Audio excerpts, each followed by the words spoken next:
The second point I want to make is that you're all kind of crazy, okay? I want you to think for a minute about your crazy aunt or your crazy uncle, right? The one that shows up at Thanksgiving with the weird hat, or the one that always tells the weird off-color jokes, or whatever that is, right? I want you to think about that person and visualize them. Now, I want you to realize that if we did this exercise with a broad enough sample of you, me, and everyone, that you would be somebody's weird aunt, okay? Right. Let that sink in. You are somebody's weird aunt or uncle, or you are someone's weird coworker, or you're someone's head scratcher of why do they do that, right? We're all a little bit crazy. Officially, half of us are crazy, even though I'll go ahead and say that we're all a little bit crazy. The National Institute of Mental Health says that the lifetime prevalence of diagnosable mental illness is 46.4%.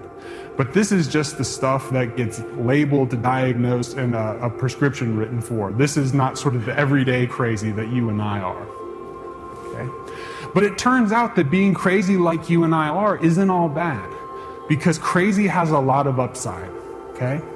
Here are some of the upsides to crazy. Crazy people make better leaders in times of crisis, because when your whole life is about inner turmoil and struggling to get through the day, it's no big deal when it hits the fan, right? Right? Crazy leaders are more empathetic. Depressed people are more empathetic. They've walked through that dark place and they've made it out the other side, and they have a lot of reverence and empathy for people who are going through something similar. And finally, manic people, folks with mania, are more creative, and they don't sleep, so they have more time to put out that creative content. Okay? If you're crazy, and you are, you're in great company, because a lot of the people that we know and revere as fantastic leaders were crazy too. Dr. Martin Luther King Jr. tried to commit suicide as a youth, and so did Mohandas Gandhi.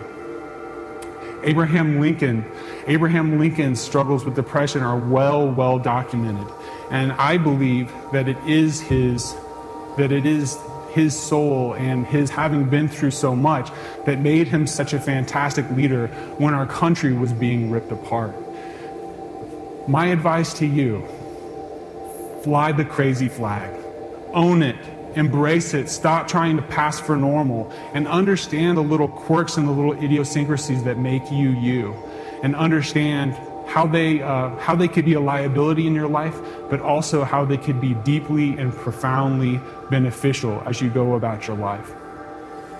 The next thing I want to point out to you is that a lot of what you believe is wrong.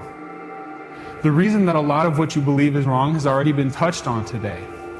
We as people, our brains have an interest in keeping a self-image of knowledge, competence, and just generally knowing what's going on, right?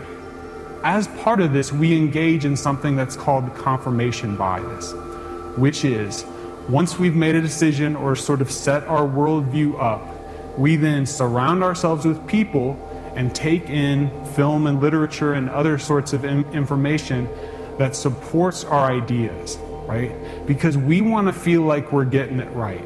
We don't want to have our ideas challenged. We don't want to do what Lisa was talking about earlier and revisit these sacred cows that we've so long believed in.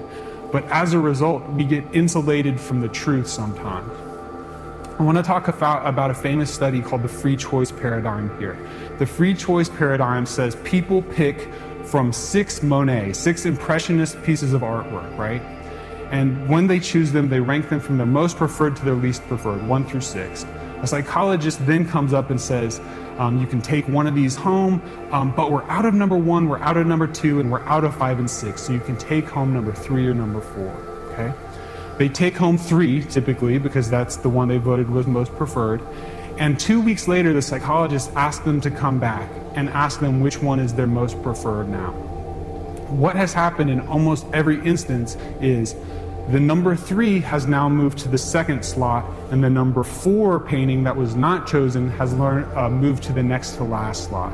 Because we as people take the choices that we make and build those choices up, and the choices that we did not choose, we begin to denigrate and cut down and tell ourselves all the reasons why we were a genius for not making that dumb choice. The problem with this as a life philosophy is that hate feeds on this sort of insulation from different ideas. When we look at bigoted groups, when we look at hate crimes and these sorts of things, we almost always see that these groups have been insulated from the very people they profess to hate. It's easy to hate an idea, it's easy to hate a creed, but it's very hard to hate a person with whom you break bread and speak to every day. I want you to look, how many of you came with a loved one? I want you to turn to your loved one, be that your sister, brother, mother, wife, whatever. Turn to that loved one, give them a hug, tell them you love them, say thank you for coming to TEDx for me, okay? Hug it out, guys, hug it out. And I want you now to know that the person you just hugged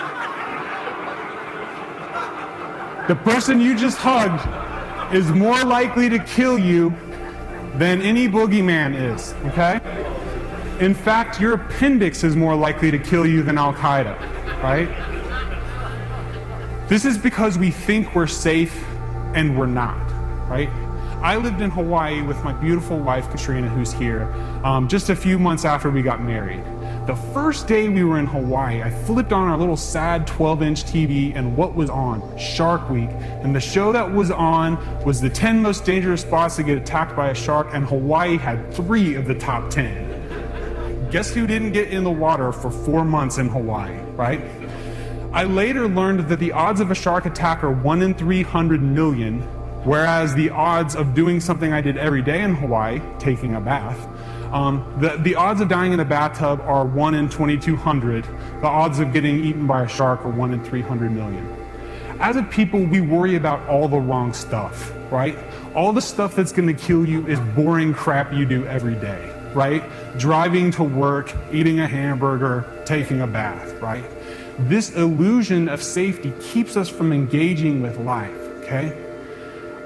A TEDster in a talk that I saw said something that I thought was fantastic. If you see it on the news, it is of necessity rare enough that you don't need to worry about it, okay? If you are seeing something on the news, if these scare tactics of the media are keeping you from engaging in life and doing what would make your life more rich and fulfilling, get over it, move on, risk, because the stuff that's gonna kill you is boring and decidedly unsexy.